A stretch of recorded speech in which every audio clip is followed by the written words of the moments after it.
Dall'inizio della crisi, quindi parliamo da inizio marzo a ieri sera, il Brent è cresciuto del 36%, quindi parliamo di dollari al barile.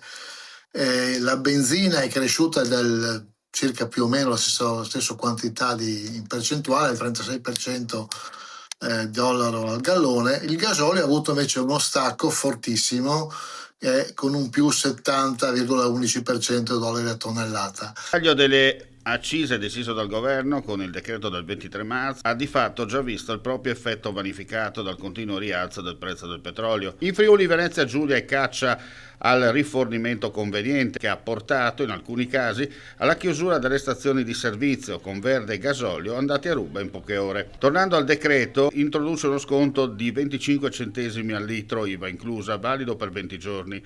Non tutti i distributori però hanno adeguato i prezzi alla stessa misura o con la stessa tempestività. Secondo i dati dell'osservatorio del Ministero, solo il 60% degli impianti aveva ridotto i listini nei giorni immediatamente successivi all'entrata in vigore del provvedimento, mentre l'11,4% aveva addirittura aumentato i prezzi, percentuale poi scesa al 4,5% grazie ai controlli della Guardia di Finanza.